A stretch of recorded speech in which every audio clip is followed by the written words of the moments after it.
Assalamualaikum warahmatullahi wabarakatuh. Jumpa lagi dengan saya Freddy Sudaryanto seperti biasa di kasus Jalan Cagak Subang subuh ini.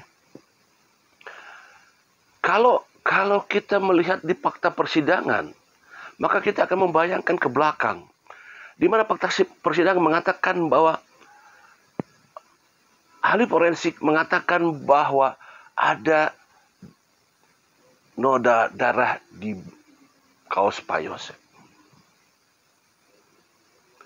yaitu noda darah korban ada di kaos Pak Yosep.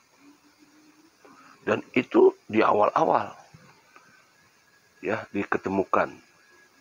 Juga kalau misalkan ada noda darah asing, DNA asing, itu di awal-awal. Maka kita akan mengatakan, kita akan berpikir, oh dulu benar ya, ada yang mengatakan dari dari Polda Jabar bahwa nama-nama sudah dikantongi, ya akan ada kado ulang tahun baru, yang memang ini barangkali yang disebut dengan sudah dikantongi. Artinya memang dari dulu ini sudah ada arah-arah ke arah sana. Apa yang membuat proses ini begitu lama? 2 tahun lebih. Kalau misalkan sudah ada tanda-tanda ke arah sana, karena ini berkaitan dengan saintifik, ada noda darah, kemudian ada cakaran, artinya memang arah-arah ke arah sana ini sudah ada. Makanya orang-orang yang memang ada indikasi-indikasi, BAP-nya juga banyak. Pak Yosep BAP-nya banyak, Ramdhanu BAP-nya banyak. Karena memang apa? Ya itu tadi.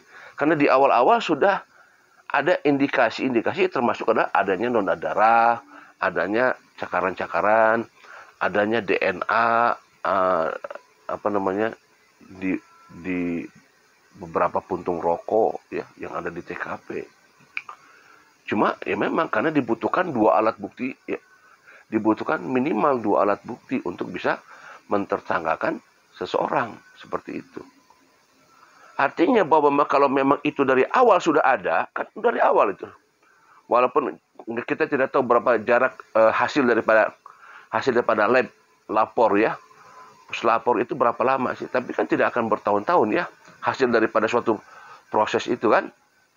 Paling beberapa hari kan.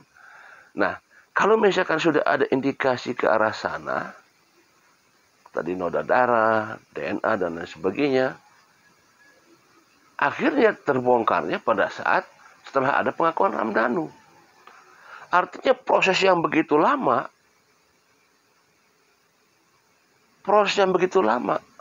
coba bayangkan ini. Karena kan data-data yang ada di persidangan itu kan di awal-awal. Betul kan?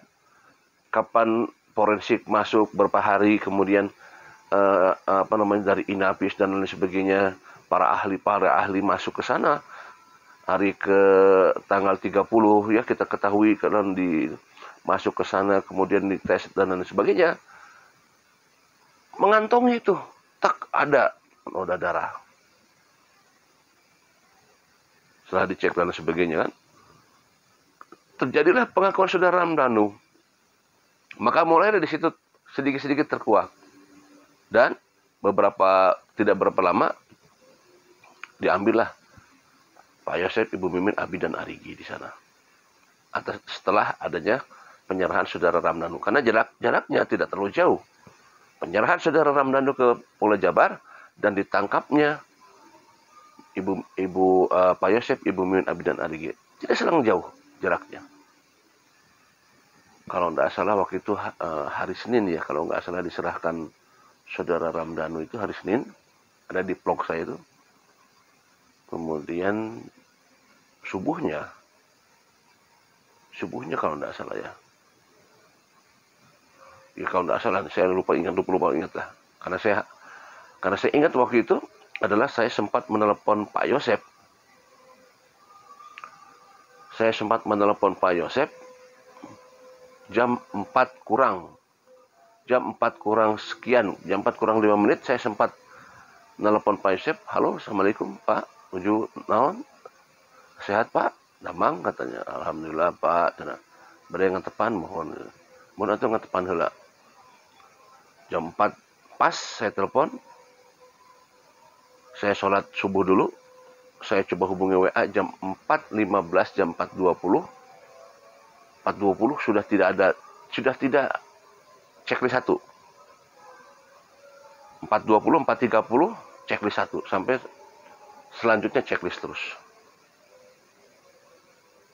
Jadi saya sempat menelpon tapi checklist. Jadi saya hafal pada saat pelaksanaan penggerebegan saudara Yosep, Ibu Mimin, Abi dan Arigi. Waktu itu saya langsung kontak Pak Dedi. Pak Dedi di mana? Oh, di sana.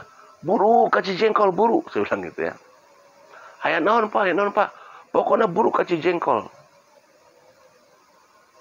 Saya punya feeling gitu, karena jam 4 tidak ada saya telepon jam 4 berapa? 30 sudah checklist. Ada feeling yang enggak ini, ada feeling apa gitu saya. Pokoknya Pak Dedi berangkat ke sana. Bingung Pak Dedinya, ada apa? Ternyata sudah ada banyak mobil di sana ya. Nah, artinya bahwa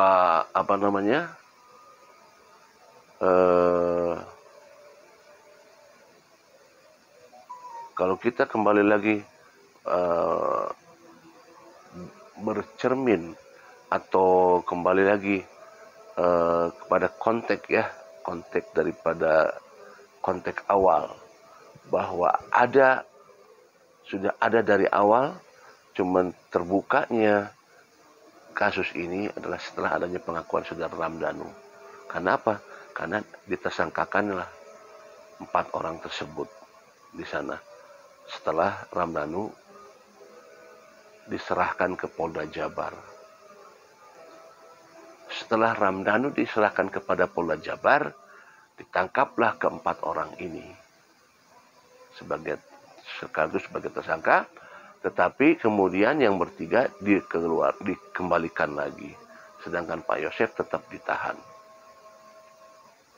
Memang ini sempat membuat banyak pertanyaan beberapa masyarakat yang mengatakan bahwa kenapa ke orang ini kok tidak kenapa dikeluarkan kembali, kemudian kenapa masih ada di rumah, dan kenapa juga Pak Yosep sendiri saja, yang lain tidak bersama-sama.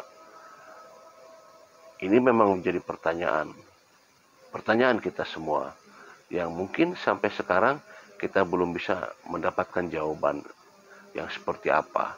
Kenapa Ibu Mimin, Abi dan Arigi tidak sekarang ditetapkan P21? Tentu ini semua ada di ranahnya penyidik ya, ranahnya penyidik, yang tentu suatu saat ini akan terbuka ya. Apa sebab musababnya ini tidak P21? Kalau sekali lagi ini adalah cerminan daripada ke belakang. Oh, ada proses-proses identifikasi, kemudian masalah data saintifik, kemudian ketemulah noda darah, dan noda darah lah mungkin barangkali ini yang bisa yang menentukan bahwa Pak Yosep jadikan sebagai tersangka, dan adanya pengakuan saudara Ramdhanu. 2 alat bukti, karena memang yang paling berat itu di kasus Subang menentukan 2 alat bukti. Perjalanannya begitu panjang, 2 tahun lebih ya, karena masalahnya 2 alat bukti ya. Kalau sudah ada 2 alat bukti minimal, saya kira tidak akan berlama-lama, tapi inilah yang membuat jadi proses menjadi lama. Tetapi kalau kita sekali lagi lihat bahwa materinya adalah apa yang ditersangkakannya Pak Yosep, sehingga Pak Yosep dijadikan sebagai tersangka. Satu adalah pengakuan Ramdhanu, ini sebagai alat bukti ya. Kemudian juga adalah noda darah, kemudiannya petunjuk. Ini yang dijadikan tersangka. dua alat bukti. Memang ini juga kalau kita proses-prosesnya, kalau kita mengingat kembali ke belakang bahwa memang proses ke arah P21 kan sempat agak alot ya, karena sempat berkas sempat dikembalikan. Maksudnya bukan dikembalikan, direvisi, maksudnya diperbaiki gitu ya, seperti itu. Ya kembali lagi bahwa sudah jelas lah, bahwa fakta persidangan sudah jelas, ada kesaksian-kesaksian ya dari para yang menyaksikan, orang-orang yang melihat pergerakan seseorang ya di TKP itu sudah.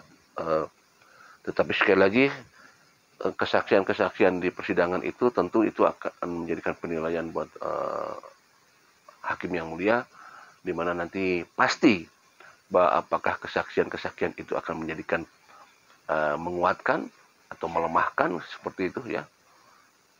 Kita akan menunggu apa keterangan-keterangannya sehingga nanti akan ponis dari yang mulia hakim atas dasar apa ponis itu. Kalau misalkan ponis misalkan mati misalkan, apa dasarnya? Kalau ponis itu seumur hidup, apa dasarnya? Kalau ponis itu 20 tahun, apa dasarnya? Kalau ponis itu bebas, apa dasarnya? Nah, kita akan melihat itu semua. Dan ini jelas-jelas sangat ditunggu oleh kita semua. Ya, pemerhati kasus Subang akan menunggu ini semua. Demikian materi subuh ini. Assalamualaikum warahmatullahi wabarakatuh.